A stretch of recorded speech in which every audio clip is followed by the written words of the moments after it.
저희가 이제 오늘은 시편 46편을 통해서 함께 이 마지막 때 메시지를 살펴볼 계획입니다.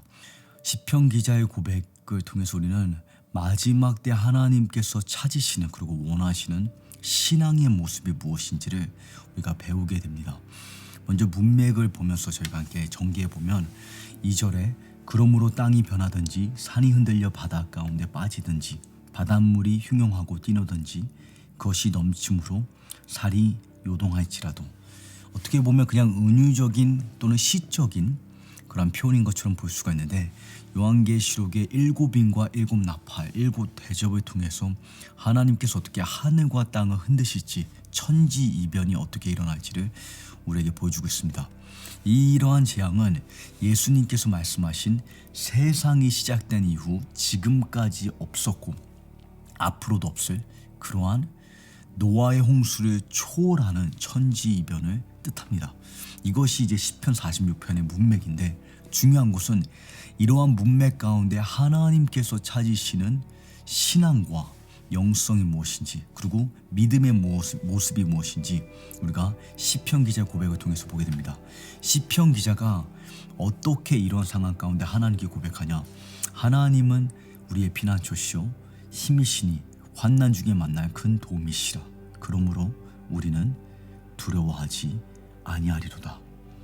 시편 기자 이 고백을 우리가 주목해 보면, 하나님이 나의 피난처시오, 나의 힘이시오, 나의 환난 중의 도움이신데, 내가 환경적인 안전이 보장되었기 때문에 하나님이 나의 피난처이신 것이 아니라, 다시 말해 재앙을 피할 길이 주어졌기 때문에 하나님께서 코로나 바이러스가 창궐하는 이때에 나로 하여금 코로나 바이러스에 걸리지 않게끔 보호하셨기 때문에 하나님이 나의 피난처이신 것이 아니라, 물론 하나님께서 그렇게 보호하시는 것도 이러한 하나님의 피난처 되심을 확증하는 것이 맞습니다. 그러나 지금 여기 시편 기자의 고백은 하나님이 나를 보호하시던 아니면 재앙을 허락하시던, 이게 욥의 스토리죠. 내가 죽으나 사나 상관없이 하나님은 항상 나의 피난처시오, 나의 유일한 힘이시오, 환난 중에 여전히 나의 도움이시라는 고백입니다. 여러분, 예수님은 우리에게 안전을 보장해 주시지 않습니다. 예수님께서 우리에게 약속하신 것은 안전이 아니라 평강입니다. 환난 중에 환난이 올 수도 있고 우리가 환난을 피할 수도 있지만, 죽으나 사나 죽음도 생명도 천사도 마귀도 환난도 핍박도 박해도 또는 재앙도 끊을 수 없는 소망과 평강이 우리의 삶 가운데 있다는 것입니다. 이것 시편 23편의 고백입니다. 내가 사망의 음침한 골짜기를 지날지라도 두려워하지 아니할 것은, 사망의 음침한 골짜기를 피하기 때문에 두려워하지 않는 것이 아니라, 사망의 음침한 골짜기를 통과하는 가운데도 두려워하지 않는 것은 하나님이 나와 함께 하십니다. 그러므로 시편 기자가 3절에 결론 짓기를 나는 두려워하지 아니하리로다. 폭풍 속에 하나님께서 평범과 은혜를 약속하신다는 것입니다. 예수님께서 마지막 때에 있어 강조하신 것 중에 하나가 두려움입니다. 누가복음 21장을 보시게 되면 세상에 임할 일들로 인해서 하늘의 권능들이 흔들릴 텐데, 하늘과 땅이 흔들릴 텐데, 이러한 재앙으로 인해 사람들이 무서워 기절할 것이라고 주님께서 말씀하셨습니다. 이러한 세상이 공포로 사로잡히는 때에 하나님께서 그분의 백성을 평강으로 지키시겠다고 약속하십니다. 이사야 26장을 보시게 되면 마지막 때 하나님의 백성이 하나님을 향해 무엇을 고백할지, 어떠한 찬양을 올려드릴지를 기록하는데, 3절에 말하기를 주께서 심지가 견고한 자를 평강에서 평강으로 지키시리니, 뉴 킹제임스 성경은 완전한 평강이라고 말합니다. 완전한 평강으로 지키시리니 이는 그가 주를 의뢰함이니이다. 여기서 주목할 점은 심지가 견고한 자입니다. 심지가 견고하다는 이 표현이 영어 성경에는 whose mind is stayed on you, 생각을 하나님께 고정시키는 자, 다시 말하면 하나님을 앙망하는 자를 하나님께서 완전한 평강으로, 평강에서 평강으로 지키신다는 것입니다. 사망의 음침한 골짜기를 지날지라도, 산이 진동하고 하늘이 흔들리며 산이 바다에 던져질지라도 여러분 우리의 삶 가운데 완전한 평강이 우리의 생각과 우리의 마음을 지배하기를 간절히 소망합니다. 하나님을 앙망하는 자에게 이것이 적용되는데 그렇다면 하나님을 앙망하는 자가 무엇을 뜻하냐? 하나님을 깊이 아는 자입니다. 하나님을 깊이 아는 자는 하나님이 누구이신지 그 하나님의 생각과 하나님의 마음을 아는 자이지만 더불어서 하나님의 계획을 아는 자입니다. 내가 하나님과 친밀함을 누리는데 하나님의 뜻과 계획을 모른다는 것은 성경적이지 않습니다. 성경을 보시게 되면 하나님과 가까이 하는 자는 하나님과 깊은 우정을 누리는 자는 하나님과 친밀함을 누리는 자는 하나님의 뜻을 헤아리는 자이며 하나님께서 그분의 종들에게 그분의 비밀을 나타내신다고 합니다. 시편 25편에 주의 은밀한 일이 그분을 두려워하는 자들에게 나타나리니 하나님의 비밀이 은밀한 것들이 하나님의 계획이 하나님의 경외하는 자들에게 주어진다는 것입니다. 계시된다는 것입니다. 제가 좋아하는 성경 본문 중 하나가 창세기 18장인데 하나님께서 소돔과 고모라를 심판하시기 전에 아브라함에 관해서 이렇게 말씀하십니다. 여호와께서 가라사대 나의 하려는 것을 내가 아브라함에게 숨기겠느냐. 하나님께서 어떻게 하나님의 계획을 그분의 친구인 아브라함에게 숨기시겠냐는 겁니다. 여러분, 여러분이 하나님의 마음에 이러한 대상이 되시기를 간절히 소망합니다. 이 하나님을 앙망하는 자에게 이러한 평강이 주어지고 하나님의 계획을 헤아리는 자에게 완전한 평강이 우리의 삶 가운데 임한다는 것입니다. 이것을 잘 보여주는 본문이 시편 27편인데 시편 27편에 우리가 잘 알고 있는 다윗의 고백이 있습니다. 내가 여호와께 바라는 한 가지 그것을 구하리니 내 일평생에 하나님의 전에 거하여 그 주의 아름다움을 앙망하는 것이라. 네, 여기서 다윗이 하나님의 아름다움을 앙망하는 것을 강조하는데 이러한 그의 삶이 어떠한 문맥 속에서 고백이 되었느냐. 그가 말하기를 여호와는 나의 빛이요 나의 구원이시니 내가 누구를 두려워하리요. 여호와는 내 생명의 능력이시니 내가 누구를 무서워하리요. 군대가 나를 대적하여 진칠지라도 내 마음이 두려워하지 아니하며 전쟁에 일어나 나를 치러할지라도 내가 오히려 안연하리로다. 내가 여호와께 청하였던 한 가지 곧 그것을 구하리니 곧 나로 내 생전에 여호와의 집에 거하여 여호와의 아름다움을 앙망하며 내가 누구를 두려워하며 누구를 또는 무엇을 무서워하냐는 것입니다.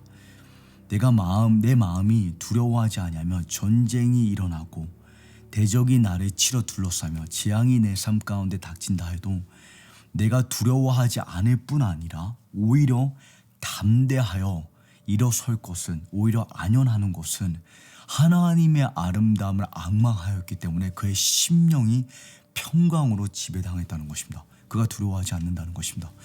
여러분, 다니엘서를 보시게 되면 하나님의 계획을 아는 자들, 다시 표현하면 깨달음의 백성들이라고 말하고 있습니다. People of understanding, 깨달음의 백성들에게 하나님께서 담대함을 주실 텐데 그들이 두려움에 정복당하지 않을 뿐 아니라 담대하고 강하여서 용맹을 발휘할 것이라고 말하고 있습니다. 32절에 오직 자기 하나님을 아는 백성은 강하여 용맹을 발하리라. 백성 중에 지혜로운 자가 많은 사람을 가르칠 것이나 그들은 칼날과 불꽃과 사로잡힘과 약탈을 당하여 여러 날 동안 쇠퇴하리라. 칼날과 불꽃과 사로잡힘에 그리고 그 환난과 재앙이 그들의 삶 가운데 임할 것이지만 그들이 죽임을 당할 것이지만 죽을 수도 있고 죽지 않을 수도 있지만 중요한 것은 이러 하나님을 아는 자들, 하나님의 계획을 깨달은 자들이 강하여서 용맹을 발휘한다는 것입니다. 여러분과 제가 그러한 깨달음의 백성이 되기를 간절히 소망합니다.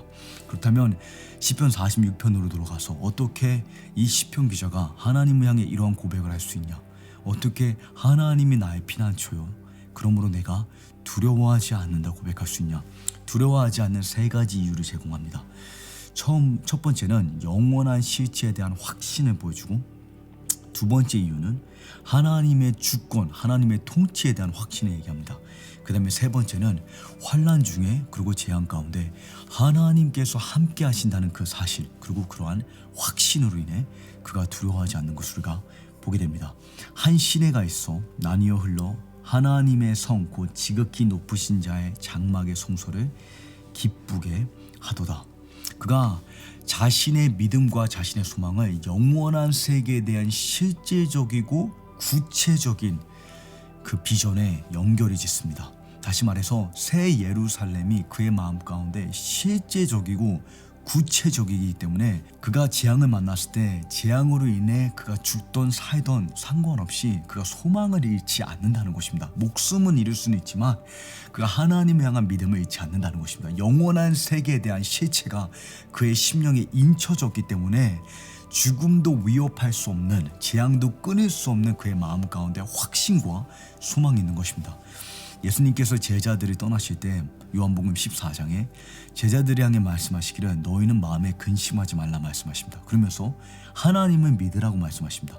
근데 제자들의 입장에서는 이 권면이 당황스러운 겁니다. 예수님께서 떠나신다고 말씀하시고는 근심하지 말라고 말씀하시니 어떻게 말이 됩니까? 예수님이 떠나시는데 어떻게 근심하지 않을 수 있습니까? 예수님께서 그에 대한 답을 주십니다. 2절에 왜 근심하지 말아야 하냐? 내 아버지 집에 거할 곳이 많도다. 내가 너희를 위하여 초소리 예비하러 가노니. 예수님께서 그들을 버리고 떠나시는 것이 아니라 초소리 예비하러 가시는데 이 새 예루살렘이 영원한 세계가 예수님께는 너무나 실제적이고 너무나 물질적이면 너무나 구체적이기 때문에 제자들의 마음에 근심하지 않을 수 있는 원동력이자 힘이라는 것입니다. 재앙도 끊을 수 없는 힘이 무엇이냐? 영원한 세계에 대한 확신입니다. 히브리서 기자도 마찬가지입니다. 그가 아브라함의 신앙과 아브라함의 믿음에 대해서 말하기를 어떻게 아브라함이 이 믿음의 여정에서 승리할 수 있었냐? 이는 하나님이 경영하시고 지으실 터가 있는 성을 바랐음이니라. 하나님께서 지으실 그 새 예루살렘은 그가 보았기 때문에 하나님의 도성을 그가 보았기에 그 하나님의 영원한 세계가 그의 마음에 지금 내가 살아가고 있는 이 자연 세계보다 더 실제적이고 구체적이었기 때문에 그가 하나님을 향한 믿음을 잃지 않을 수 있었다는 것입니다. 여러분, 안타깝게도 오늘날 교회의 가장 큰 문제 중 하나가 영원한 세계에 대한 우리의 깨닫지 못함입니다. 우리가 너무 영원한 세계가 우리의 삶 가운데 너무 막연하고 추상적이다 보니 우리가 그 세계에 합당한 삶을 살지 못하는 것입니다. 학생이 공부하지 않는 이유는 미래를 보지 못하기 때문입니다. 오늘을 살아가는 사람이 미래를 보지 못한다면 성경이 말하기를 내 백성이 비전이 없으므로 방자한다 했습니다. 내가 비전이 없다면, 영원한 세계에 대한 실제적인 비전이 없다면 오늘이 살아가는 가운데 방자하게 되어 있는 것입니다. 조나단 에드워즈라는 이 신학자가 하나님께 기도하기를 영생을 내 눈에 인치소서. 하나님, 내 눈에 하나님의 영원한 세계에 대한 실제를 인치사 내가 보는 것들이 영원한 세계에 근거하여서 살아가게 해달라는 것입니다. C.S. 루이스는 오늘날 교회가 무능력한 이유가 영원한 세계에 대해 무지하기 때문이라고까지 말합니다.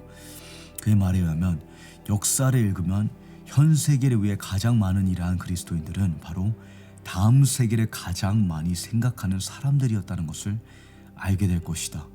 그리스도인들이 대체로 영원한 세계에 대한 생각을 접었기 때문에 현 세계에서 무능력한 것이다.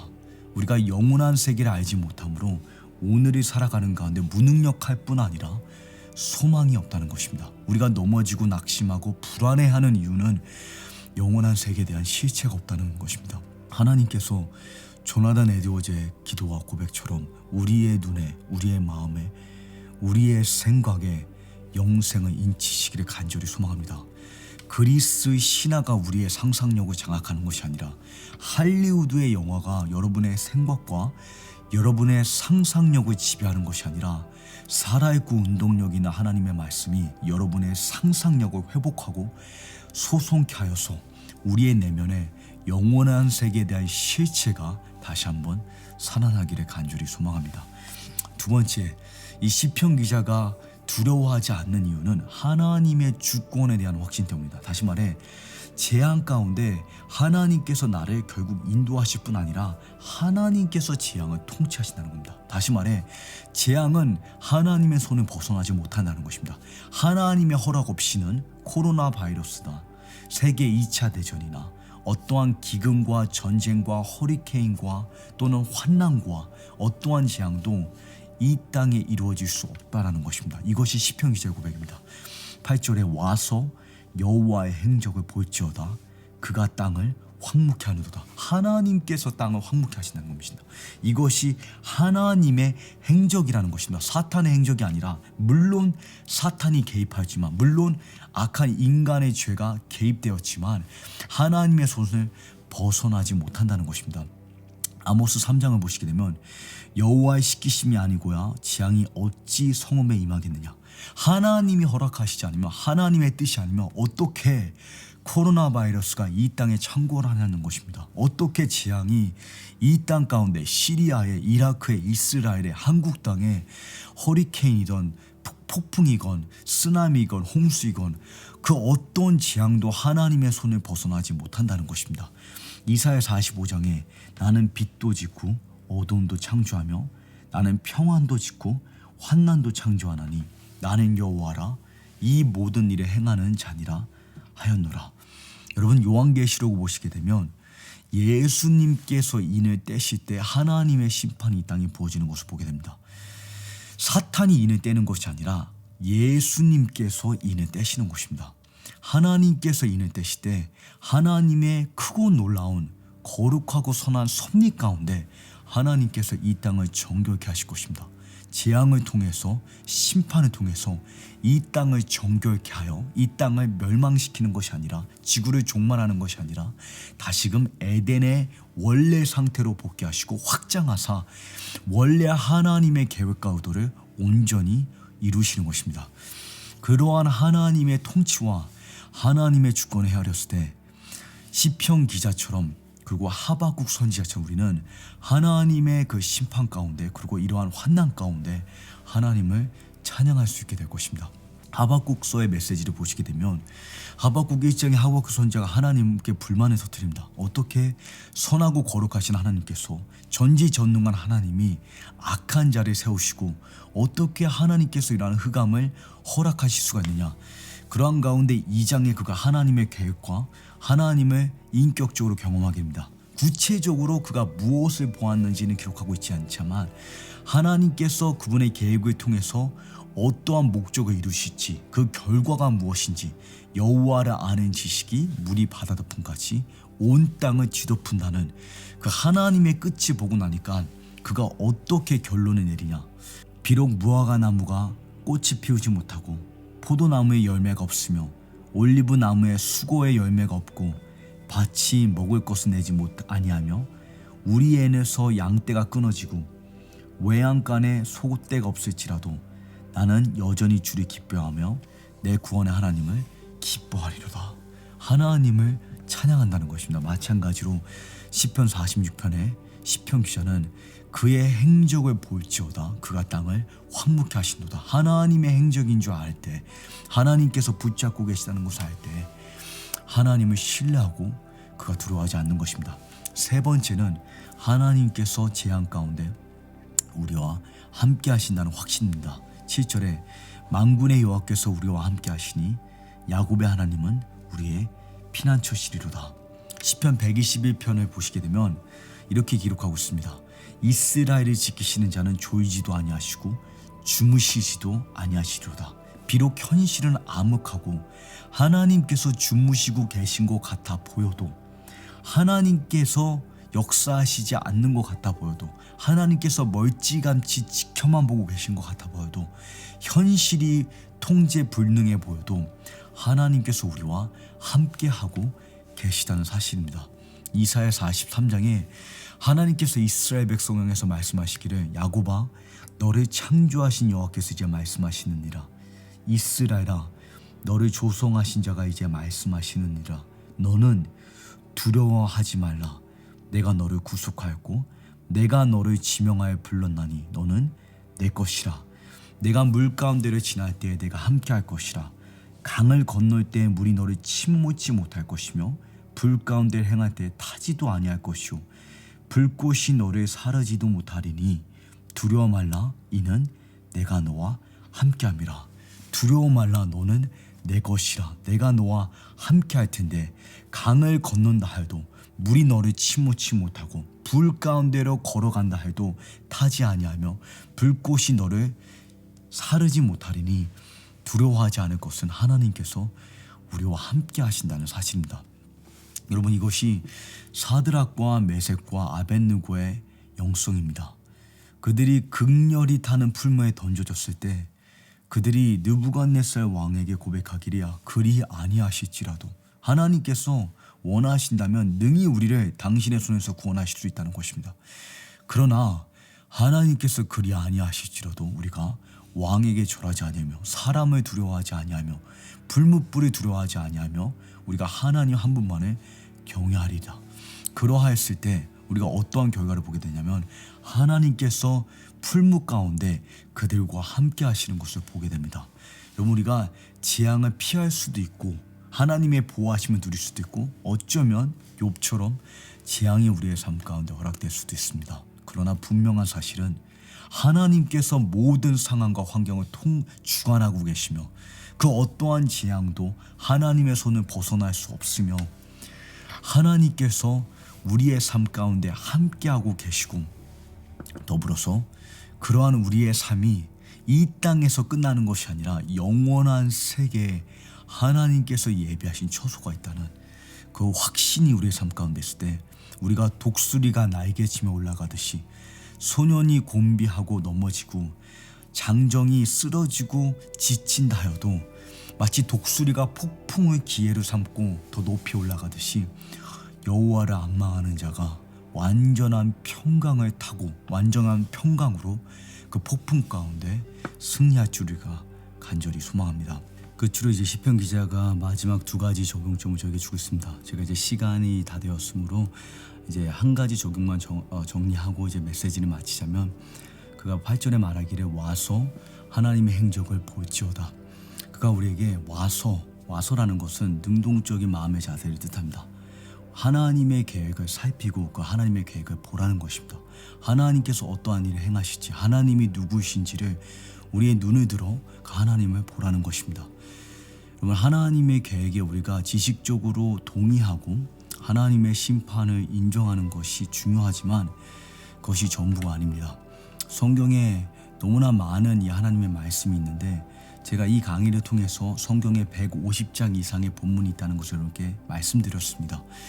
근데 많은 경우에는 그 150장이 있다는 것을 동의하지만 우리가 실제로 그 말씀을 살피는 데까지 나가야 될 줄을 믿습니다. 잠언서 2장을 보시게 되면 지혜가 주어지는데 누구에게 지혜가 주어지냐, 누구에게 깨달음이 주어지느냐, 은을 찾듯이 숨겨진 보화를 찾듯이 지혜를 구하며 지혜를 향해 부르짖으며 그 명철을 얻기 위해 갈급히 시냇물을 찾기에 갈급한 사슴처럼 그 하나님의 말씀을 찾는 자가 하나님을 더 깊이 알게 되고 그 하나님의 계획을 깨닫게 된다는 것입니다. 여러분, 시편 46편의 고백처럼 우리의 목적은 두려워하지 않을 뿐 아니라 우리가 하나님이 피난처 되심을 분명히 깨달을 뿐 아니라 더불어서 우리가 그때에 강하여 용맹을 펼쳐야 될 줄 믿습니다. 다니엘이 말하기를 그때에 하나님을 바로 아는 자들 오직 자신의 하나님을 아는 자가 강하여서 용맹을 발휘한다 하였습니다. 마찬가지로 다윗이 시편 27편에 내가 누구를 두려워하리요 내가 누구를 무수하리요 내 마음이 두려워하지 않을 것은 오히려 내가 안연하는 것은 오히려 내가 담대하는 이유는 여호와의 아름다움을 앙망하였기 때문이라. 완전한 평강이 심지가 견고한 자를 완전한 평강으로 지키시리니. 여러분, 이 마지막 때 150장의 메시지 그리고 성경이 말하고 있는 마지막 때 하나님을 여러분께서 앙망하시고 그 하나님의 계획을 깨달아서 여러분의 심령이 완전한 평강으로 지배되시기를 그리고 영원한 세계에 대한 소망이 여러분의 삶을 지배하기를 간절히 소망합니다.